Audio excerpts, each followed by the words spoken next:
Is this your next mayor? I'm here today with Olivia Chow, and we're going to talk about Olivia and why she should be the next mayor.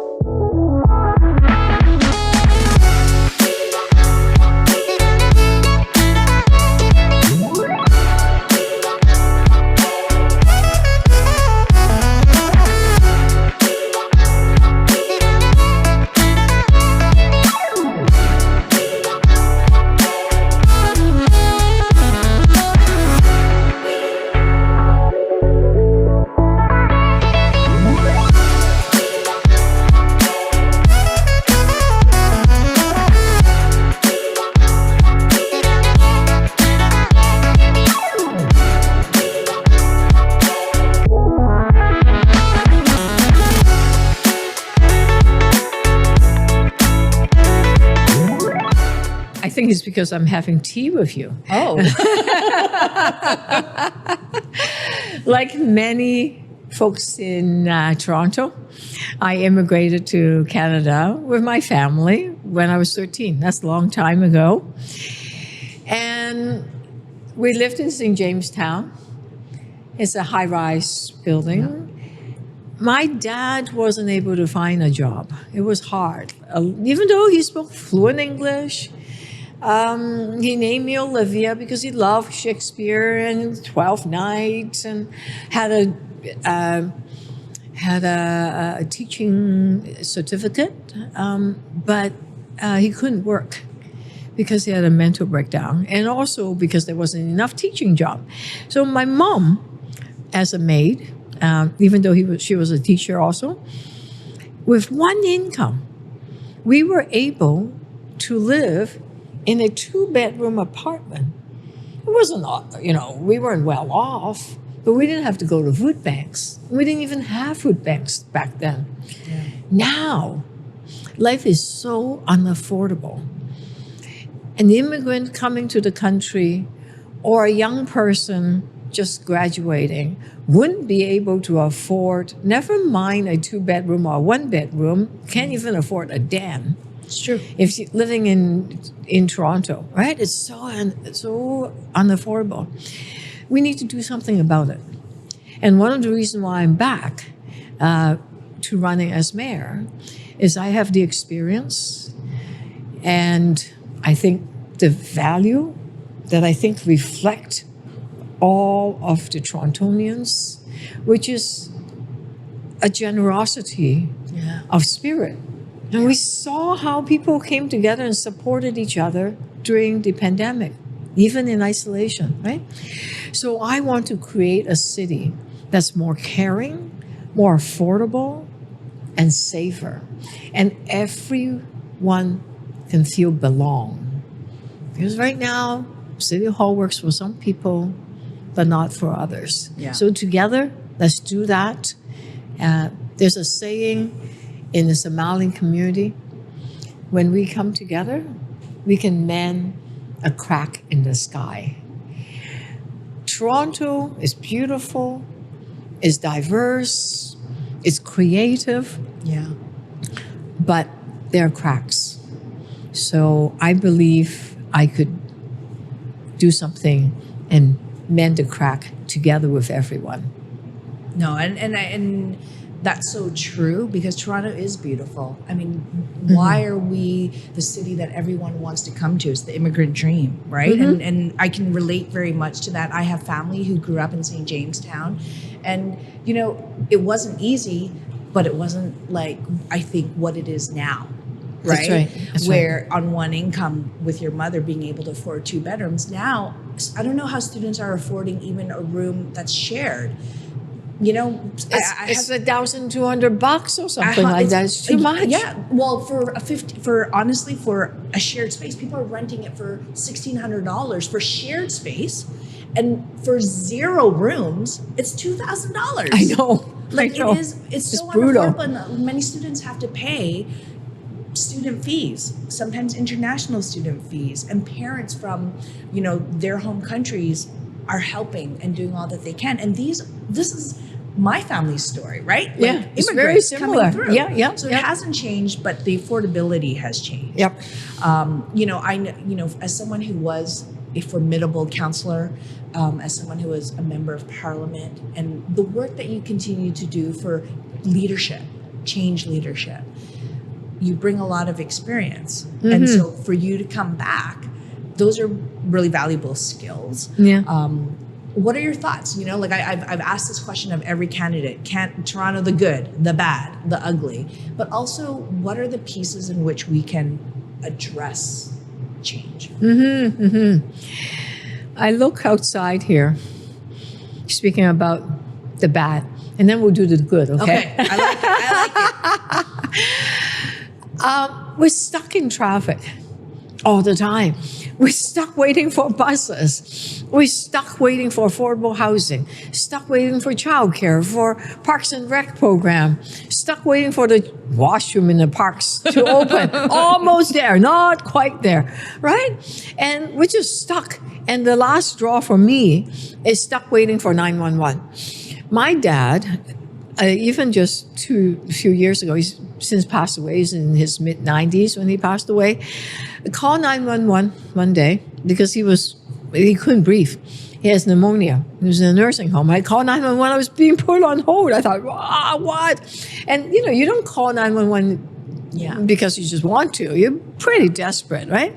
Being put on hold, not just 1 minute, 2 minutes, sometimes now 5 minutes, 10 minutes. Wow, 12 minutes. And you just recently saw the story about this kid. I think it was a 6-year-old kid. It was being choking, cereal, not breathing, and mom and dad just beside themselves. And mom called, being put on hold for 5 minutes. She gave up and ran outside trying to get the kid to this. Thank God. And then it was put on hold for another. She tried again and put on hold again. And my God, what's the matter? Thank God the dad was able to get this area to come out. Yeah. And the kid was fine, but good Lord. Waiting that long for 911 that's not right. So I can't stand by, right? So that's the Toronto debate, being stuck. The good is that people do care. People, this real generosity. And there's some meanies out there, but at the end of the day, they want to make the city a better place. Like, just look at this election. I think the last count, there's like 65 people running for I think it's 80 now, up to 80. Are you serious? It's 80. Okay, we might hit 100, all right? Probably, I don't know. The number keeps climbing. It keeps going up. But people care. You don't just dole out $200 or something like that to what? You care enough because you want to contribute. You want City Hall to work for everyone, right? That's why people participate and run for office. So the Toronto the good is that we are, as individuals, caring. We just need a city government that's caring, right? Because it needs to reflect the people. Yes. And let me give you one more example that is so moving. We were all touched when Gabriel Magalhaes were killed in the Q subway, the 16-year-old teenage boy, right? Yes. Unprovoked. I went to the vigil, and I walked into the subway station where he was killed with mom and all the people holding candles. The cries that she had that night was just like, I can still hear it. It was a wailing. I can't imagine the pain she felt, the kind of grieving that she had. But in that moment of darkness, if you hear her interview, you know what she said? She said, we need to take better care of each other. Yeah. We need to look at the social conditions and improve it so that people don't get into a crisis situation where they do bad things. Yeah. Right? That was a powerful interview. It's a powerful interview. And I watched it on TV several times. I listened to her on radio. I thought, wow, That is so Torontonian, right? That is so, it captures the spirit of Toronto. Yeah. Because we do care for each other. Yeah. We just need the government to do that. Which is what I want to do. The ugly. The ugly. Okay, the ugly. Potholes.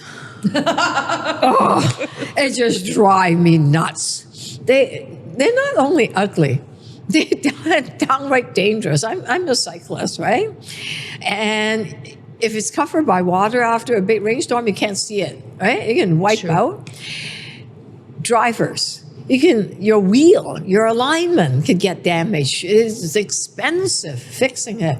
And it's just like going up and down, right? The pothole is just ugly and not safe. We need to fix that. Yeah. Yeah.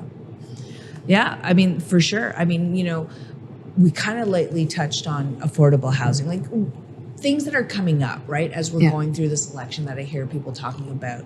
Public transit safety. We talked about that. Affordable housing affordability, science center, super mayor powers. So I'm hearing about all of these things, and I'd love to know what's your take on it. I just came back from the science center. Okay. The lineup along the road was at 5 blocks. Yes. Up in Don Mill. Like, imagine if it is downtown. Oh my God. Already, downtown Toronto by the waterfront is already, the traffic is already really jammed up. Bringing that downtown is impossible, number one. Number two, the community up there was never consulted. And I spoke to some moms, and they talk about the kid when they were young, went to the science center, Flemington, Thorncliffe, went to science center, got excited, finished MIT, okay? Scientist now. Wow. Right?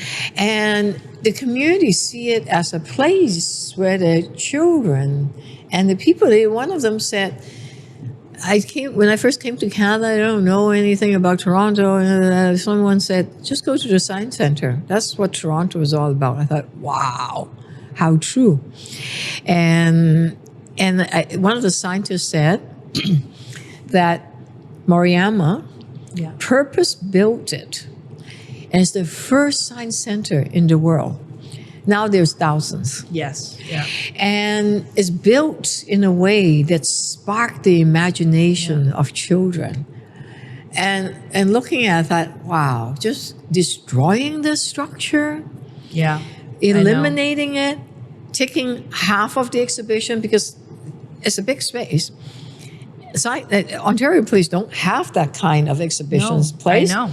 It's going to eliminate jobs, eliminate the creativity, the science, and the exhibition space. For what? For what? And Moriyama, when he built it, said it will last not just 100 years, for 7 generations. Yeah. Right? So, oh my God. Thank God. The land belongs to the City of Toronto and the Toronto Conservation Authority. And the lease said it's for Science Center. So as mayor, I'm going to fight it and save the Science Center. It cannot be destroyed, right? Yeah. You asked many things. You asked about housing. Yeah. And that is the number one issue. Every night, we have 200, 300 people that are turned away from shelters. Yeah. They have no home. Yeah. Right? So they're on our subways, they're on our buses, streetcars, libraries. I just came on Bloor, cinema, hot dogs. There was a person sleeping right at the entrance. And some of them, because they've been evicted, descend into darkness, mental health issues. Yeah. And without a roof over your head, you're not going to get the stability. You can't heal. It's true. You don't know when you're going to take your meds. Yeah. Right? You can't get, the counseling is up and down. If you need treatment or detox, any number of things, you can't receive it very well. Yeah. So there's really three things: stop the eviction, find shelter, build affordable housing. Yeah. And for 30 years, we have not built affordable housing. I'm talking about rent geared to income, a third of the income. We haven't done that. I know. You as a real estate agent, know. So the market is just completely only for people that can afford. Yeah, it's moving like in. the AAA tenant. I mean, certainly, I've represented people who, they've got good incomes. They, have like maybe one partner has a good credit score, the other may have higher debt because they're students and they have high student debt. Yeah. And many landlords are like, no, you need to be like a AAA, super high income, super high this. And I'm like, well, but what about everybody else? But there's a balance to that. Right. We don't have, even if we were to be able to say, we want to provide housing, we don't have the infrastructure for housing. And that glut, that 30-year drought is haunting us now. Big time. So on the eviction part, stop the bleeding, right? Financial, social support, because some folks could be hoarding or their life, they lost balance. Maybe someone died in their family, right? So support them so they don't get evicted. So that's one piece of it. The second piece is some of the land, some of the building, fix it. And then maybe there's a co-op or land trust can be put together. Yeah. But the building, there are two aspects of it. I am here on Danforth.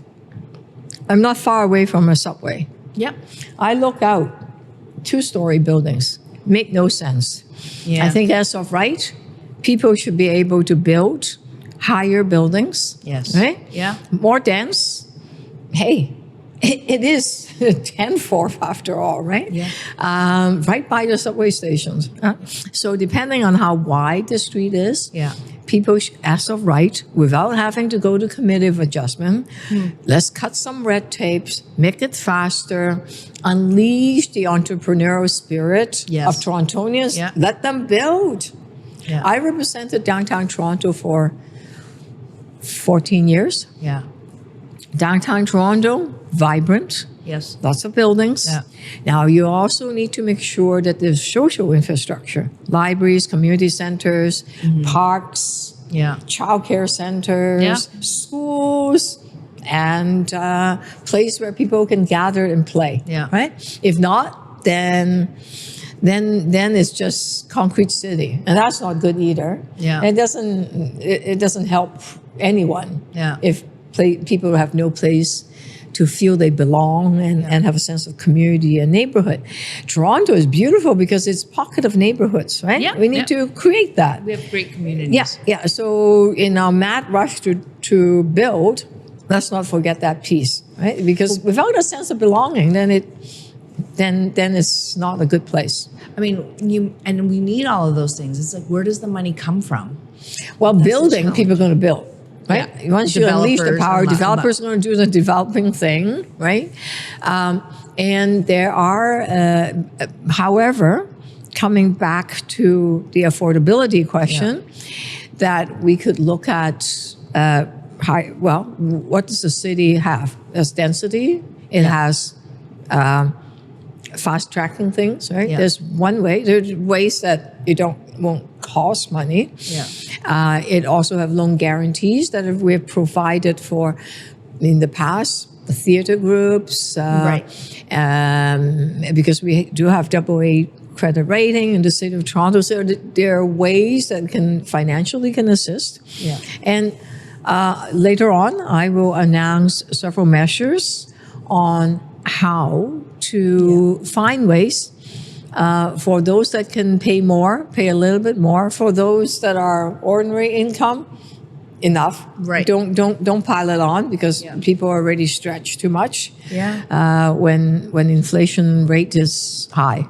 Yeah. Right? And interest rate is high. And I think that's very true because inflation has impacted so many people that the squeeze from COVID, people were just stretched thin mentally, emotionally, financially sometimes. I mean, some people benefited, but it doesn't matter. I think the most important thing that does matter is where are people at now, and what is the resiliency level, and what is the appetite. And when you say that people can go into a downward spiral, it's almost like everything, we're doing such band-aid stopgap solutions that it's like, how do we get ahead? And even like our resources, we're tapped out, you know, like, and schools, like so many schools need to be fixed. The infrastructure has to be fixed simply because they don't, like, you know, they're old and they don't have the, you know, the good HVAC system, all of these things. And so I just feel I want people to understand how important this mayoral election is, because Toronto was great. We're okay, but we're at a tipping point. We can be so much better. Yeah, we are. We're good, right? But we can be a lot better. And that needs, when you're talking about resiliency, it's also ideas and creativity and participation. Because a lot of people see, like in the last election, that 3 out of 10 people voted. Yeah. A lot of people see City Hall is just there. It's for somebody else. Yeah. And they don't feel they could contribute, right? We need to unleash the power of residents and citizens of Toronto, right? People have ideas. And it's not just one mayor, one city council. Yeah. And if you just look at parks, people come together and make their parks better. Give those neighbors more power, maybe a bit of funding. And we have in the city a lot of nonprofit groups, a lot of charities, a lot of we call it the third, like, you know, NGOs, non-governmental organizations. They're community centers. They're amazing people. They put in their volunteer time, their own funds to make people's life better. Yeah. If we can harness that energy and bring them in and say, hey, the City of Toronto wants your participation. Together we are stronger. Come and let's work on this together. And they could probably have some ideas and say, you know, Ms. Chow, that piece of City of Toronto land has been sitting vacant or has very low density, and you have that land, City of Toronto. Could we not partner together and build something bigger, something more, and create something, more housing? It could be more community space. It could be a school that is, you know, newer, or it could be a library. It could be some, depends on what that land is about. And there are lands in the city that belongs to different institutions. Yeah, including the city. Yeah. If we put our brains together and our ideas together, we could come up with a different use. Make sure you protect it for historical heritage purpose. Let's not destroy the old, right? Because young city, we need to protect our heritage and our history, celebrate it, but also imagine what else can we do. And hey, that doesn't necessarily take a lot of money. It just takes people coming together, a partnership. Yeah. And let's build it for each other. Build it for people that may not be able to afford it, and build it for people that can surely afford it, and maybe they could cross-subsidize, like cross-support. Yeah. That's what cooperative is about. Yeah. People that can pay more. People that can't, get supported. Yeah. And we haven't actually even had co-ops built in such a We long haven't time, built so. it. The last one I actually opened, it was the Older Women's Network building in Esplanade. That was in the late 90s. Yeah. Mike Harris came in and canceled all of them. That was the last one. Yeah. It was sad. And that's what we're seeing now. Like, I mean, even a few weeks ago, the article that came out about this wonderful senior woman who, out of her situation, was like, we need to create, like, I think they have a not-for-profit, but so many older women who did not have good incomes, who did not save enough and are living off of OAS. They're in trouble. Are moving. And I have a bit of a soft spot spot for seniors, especially because my popo raised me. And very much so. Well, my mom had to work 2 jobs, and so very much on a grassroots level, I'm like, they work so hard to take care of the future generation. Who's taking care of them now? And so when I read that article, it moved me so much because I'm like, what can I do? What can we do to create space for our elders, right? Like I have a deep respect for our elders, and when they're in a point where they've put their best years and now they can't work. And they're not in that situation. How do we make sure they're not living in basements where they are paying, more than what they can earn? And that's important. Yeah, very much so. And do you know that right now, the City of Toronto have a waiting list for social housing? Okay, Yeah. 90,000 households. A third of that are seniors. Yeah. I have seniors that come to me say, Olivia or Ms. Chow, I'm going to die waiting, right? The average time to wait for one of those units, the seniors housing that had been built in the past, 10 years. 10 years. Yeah. The seniors, 10 years is a long time, right? Yeah. For families with kids, for 2 bedrooms, 3 bedrooms. Yeah. 13 to 15 years. Yeah. And each year we house less than 800 people out of the 90,000 household. That's insane. That's because we haven't built enough or any in the last 8-10 years, right? Yeah. So that has to change. Toronto, the government, because I used to be a city councillor, we have seniors housing. We have 10 nursing homes, now called long-term care homes. We used to have homemaker services. If you're a bit older, we need to support people, right? Likely spam. This is also the ugly. But if you think about the service we used to provide, homemakers, if you are sick or that you can't buy things, people can support you.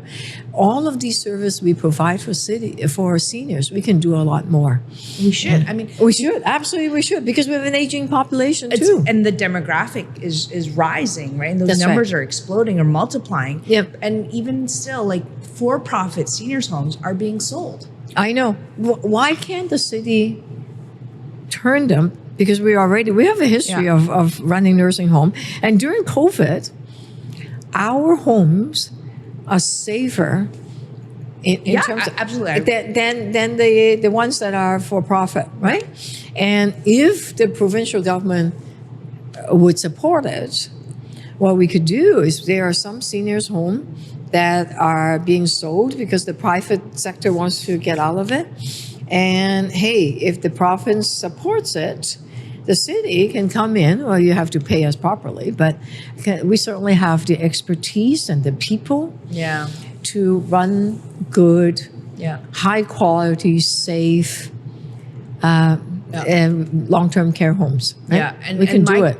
Absolutely. We totally need to do it. I just am so concerned because when these for-profits are like, okay, we're just going to churn in our profit. We're going to sell the property to a developer. Turn to make condos. Tons of money. Turn it 100%. And I know of an example that's happening on Bathurst and Bloor. And My dad lived there. Oh, really? Vermont Square. Yeah. My dad lived there for 2 years. It was not good because it was private, but we didn't have much choice. He needed a nursing home. And then we were able to, a place in Kensington Gardens open up. Yeah. Oh my God, it was night and day. And she was so happy. And Kensington Gardens. And but Vermont Square is a nice place. It's not, maybe it needs to be renovated. Yeah. It's now being sold. Yeah. So where are all the seniors going to go? Absolutely. That's like what went through my head when I was reading about this. Like, how can the city stop that? Like, you know what I mean? I don't know. I turned this to you because I think you have that possible. vision. It's possible, right? Because the developer wants to, the people that owns it want to sell it. It doesn't have to go to a developer. It could go to the city or to go back to the province, right? But they want the highest bidder. Of course. But think about this. The provincial government is now spending a lot more money to create new nursing homes, right? Long-term care homes. Yeah. And they're building new ones. The old ones are being eliminated. So one of the ways is have it turned back and purchase the land, purchase the building, support the city, and bring us in because we know how to run them, and have us manage it. It's certainly doable. The province have the money. They've committed to spending the money to build these long-term care homes. Work with the city. Like CS is a good partner. It can happen. I really want to believe that. I mean, because I have parents who are aging. We all have people we care about who are in those places. And it's spring. Yes. It needs to be hopeful. Okay. Hopeful. Okay. So it will happen. Let's work on it together. No, and I think that is really important. And to stay, what I love about what you bring to this is also we recognize and acknowledge what needs to be fixed and what's the challenge, but let us bring positivity and optimism, right? Absolutely. Yep, it's hope. You have to. That's what progress is about. Making change. Yeah. Status quo, the world moves by. Status quo is not good enough, right? We need to catch up. And there's a lot of things that we can change, but let's do it together and stay hopeful. If we don't, then we just pack up and go, nothing can be done. No, we don't want to be defeated by despair. Yeah. I mean, when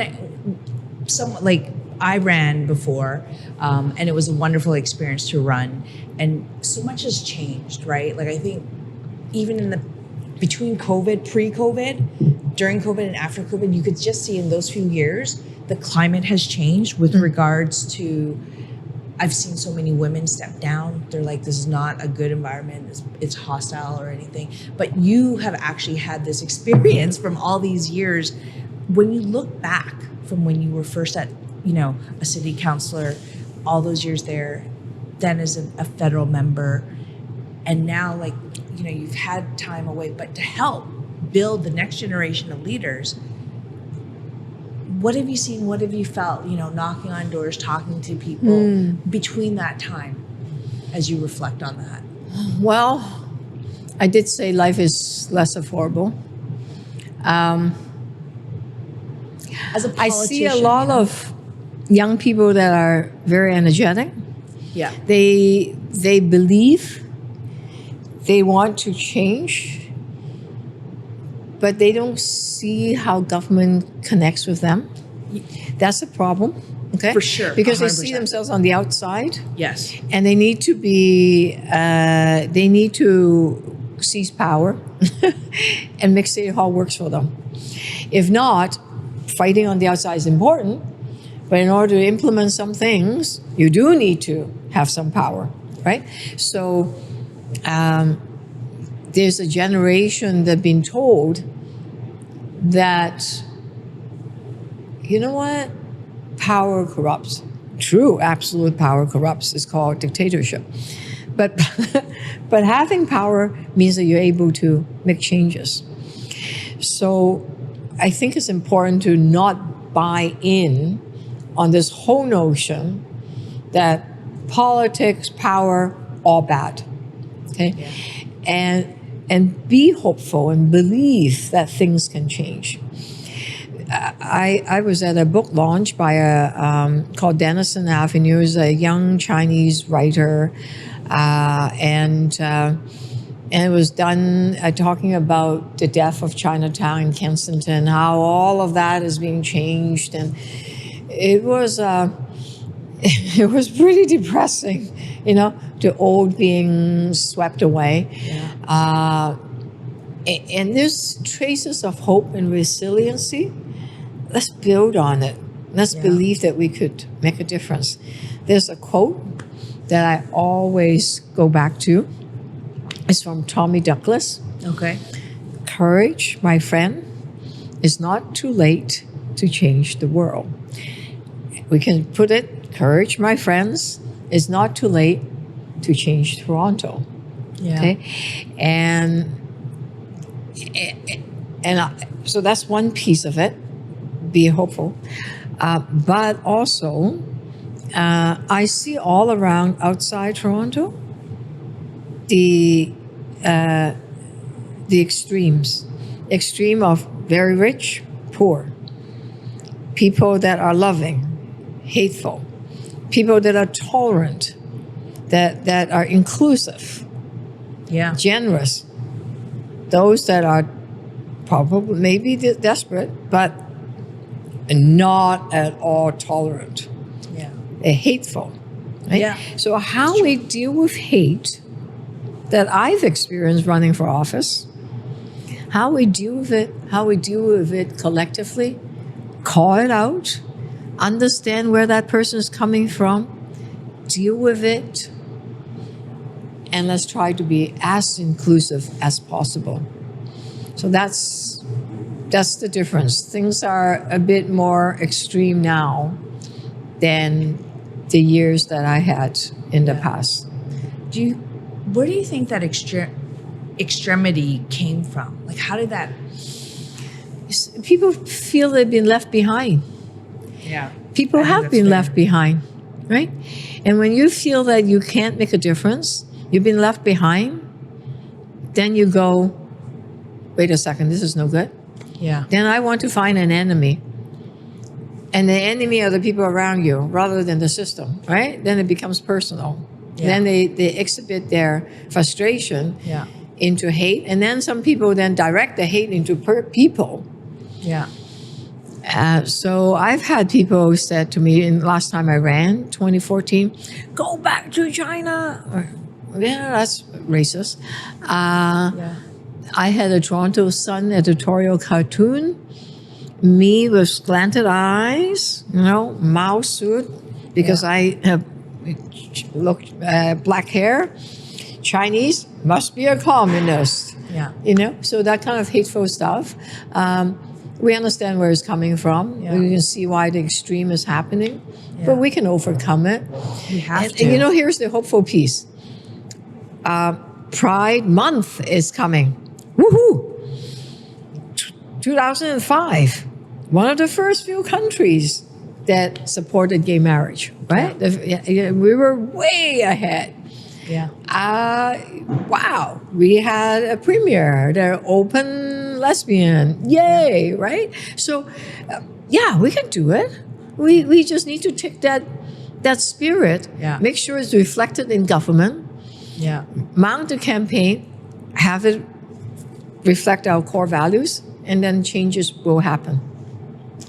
I really appreciate it. I will say, and I've said this to you personally, that as a Chinese woman, as a young person, when I was at home, not seeing much of myself reflected in anywhere, in books or on TV, when you were a member, an elected official, it really kind of made me go, oh, what's that about? And so I do think we're at a time now in our history where it's time for change, right? And I appreciate the positivity, the hope, and just the connection and of engaging people. And that's what we need, and out of all this landscape of so many people who are running, how do we elect the leader that will bring those changes? Yep.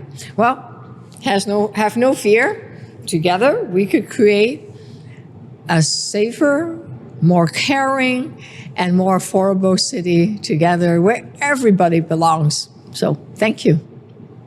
Thank you, Olivia. I really appreciate your time. Take care.